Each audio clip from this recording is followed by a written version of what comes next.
Ayun. Ito ba dito mo? May electric pang sa salot.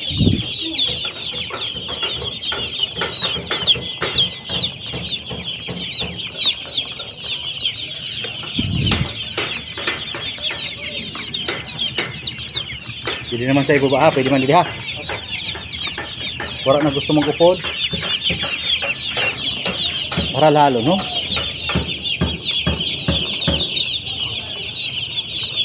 Habang diri pa yung nababaan, bahog niya rin. Oo. Tapos nagdadagdag sira bahog habang di ka babakal. Aw, nagpresyo ha. Habang nag-aawat, habang di ka rin nababaan. Nagdadagdag, ay babahog. Opo, babawagan lang lang. Pero presyo niya, magda ko magsulit. Para sa manggata.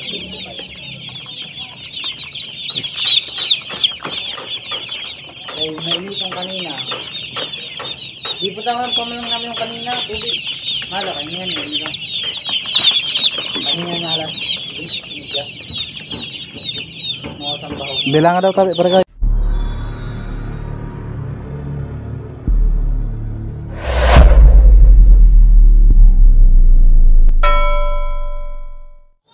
Hello po, ayan, good morning, ayan, magandang araw po sa inyong lahat. Nandito po tayo ngayon sa bilihan ng 45 days, ayan, namimili naman po tayo para sa mga handugan ngayong linggo. Ito po ay, second batch, third and fourth recipient po ang mabibigyan natin ito na ating livelihood program, ayan, palagang manok ni Ma'am Ophelia sa mga maswerteng mapipili po. Ayan, pipili natin ang mga magagandang klase, yung malalakas, at yan, kumuha na rin tayo ng pagkain ng manok kasi nga naubos na yung unang supply natin para doon sa first batch. Inatira na natin dito sa kila Julando kasi nga busy si Julando, walang magdadala ng bigas ng pagkain ng manok. Ayan, 25 kilos po yan. Sa tingin ko po konti na lang yung kukulangin yan hanggang mag-harvest. Ayan, bibisitahin na rin natin diretso ang kanyang ang kanyang mga sisiw. Alright, panoorin niyo po. Nasa niyo. Abrihan ka, di pa nga ako nakabakal din sa gra. Magayo no. Pero may ako. Hi, ito si Julando. Nagdayo naman. Pero inano niya yun. Binidyo niya. Nagbuba sa GC Drago na ho. Bubutangan ko kartong kong gabi kay basi mainit. Tinawad ko kanila Ay, hindi rin may nilawan sin mainit. Solar lang yun. Mao gani. Pero karton na lang anin sa sapin ko. Kay pa mainit bagang karton. Okay man kung kay asir man kay man sira. Importante na imod nira kauno nira ng gabi. Oo, mga makauno maski gabi. Magayo nun nanay, magayo nun. Kada buhos ko, medya kilo. Simot nila mag-aga. Opo.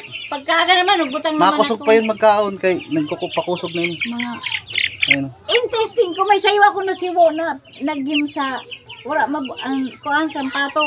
Makaluluhin. Papatayo yun. Mga maisog mong pala. Dire, basta dire nira ka papatayo nira. Oo.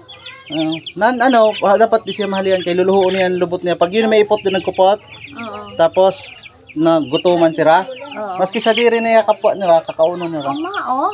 Kaya dapat permis niya may kaunon. Iragsan na, mga ipot-ipot sa lubot ha. Oo. Pag halimbawa, yun, nauraan sing ka, nagugutom, kukot-kuton nira yun. Tapos pag natadihan nira ang kapwa nira, nagiging kanibal lang, kakao nira. Kaya importante ho ng permis may bahog.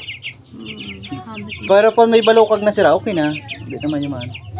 Ayun, magayo na mananay. Ay, nalatingin mo. Ayos man, magayo na. Magayo no.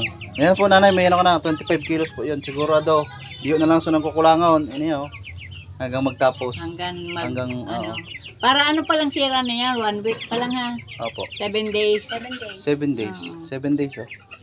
ano na, nasa magwa 1/4 na. 1/4 na. Sabi ko nga 1/4 na sa'yo. May unggod ang pinakamaano. Ay ito. Ngayon, Pinakamad. Ang pinakadako siya. Mga mapuli.